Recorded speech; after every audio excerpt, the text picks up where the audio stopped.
that, okay, there are those who have said Raila Odinga have been in the ballot box since 1997. The issue of Mau Forest just came the other day. So forget about careers of people being destroyed by Mau Forest. You know, you people give us wrong information. This guy have been a perennial loser. It is not because of I don't want to concentrate on Raila Odinga right now, but what I want us to talk about is the Mau Forest and the history behind it and why it is such a huge issue, given the fact that we have Kenyans living there, but politicians seem to always try and spin it to use it to their advantage. Right now, we have the likes of Honourable Murkomen, Kipchumba Murkomen, basically at loggerheads with some presidential supporters saying that he's disrespecting the president. Your thoughts, Honourable Sangok, on the issue of Mau?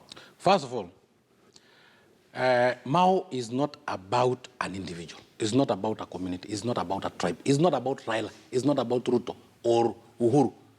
It is about the survival of not only Kenyans, but African continent. First of all, being the second largest water catchment tower in the whole of Africa after the Congo belt.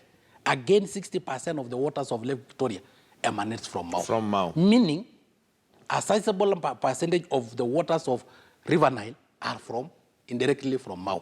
So all the cities that are along River Nile, including Cairo, all the countries that depend on River Nile, including Egypt, Sudan, Khartoum, Southern Sudan, and others, and even Uganda, all depends indirectly to Mau. Thousands of rivers emanates from Mau, quenches the thirst of millions of people, millions of livestock, millions of wild animals. In South Rift, Central Rift, including Nakuru, Lake Nakuru will not be there without Mau. Lake Naivasha will not be there without Mau. Even in Central Rift, Kericho, Nyanza region, and even some parts of Western. So actually the ecosystem of our country depend on Mau. So Mau must be conserved at all costs. At all costs. But my friend, as I said earlier, there are people who are claiming to be having genuine title deeds. Let us ask ourselves one question. Where did this genuine title deed come from? The land office. So even if we get people out of Mau, and the same officers, land officers, are there, they will still distribute that land to other people. Imagine unless it is dealt with at the root. And imagine the same land officers have even conned the government, because we heard that there are schools which were built by the government inside the forest. There are roads that have been constructed inside the forest by the government. So imagine a whole land officer conning the government to an extent that we are saying now as people from Narok, that the forests have not only been encroached by individuals, but even the government itself have encroached into the forest. We should first of all say shame to the government of Kenya for encroaching the forest. Shame unto forest officers. Yani nyumba ya mawe ya gorofa inajengwa ndani ya msitu na wewe tunakulipa mshahara uchunge msitu.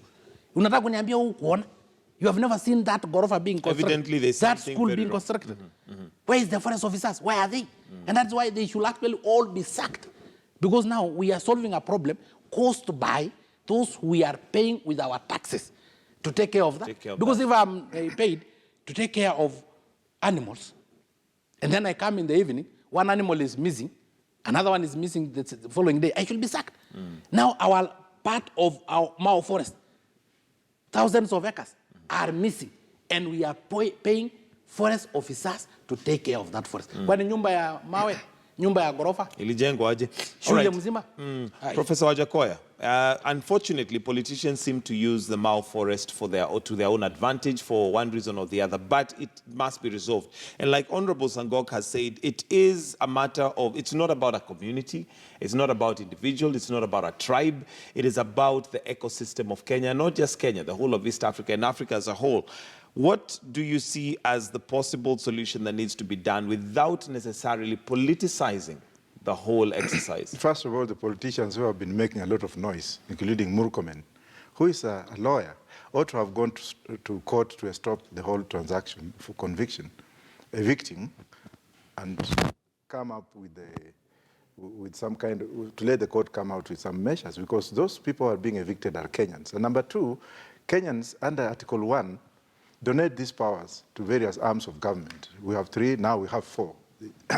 Now, Kenyans have got legitimate expectation in their government. And where one has got a title deed which has been given by the very government, then the questions come in. What can the government do when they have guaranteed that title deed? It's like an insurance. I get a title deed from the government. Anything that happens after that, the government is responsible. And when now it also comes up to politicians from a particular community coming in and wanting to protect their own, that's where the ball goes bad. They should come in and say, well, these are Kenyans, this has happened,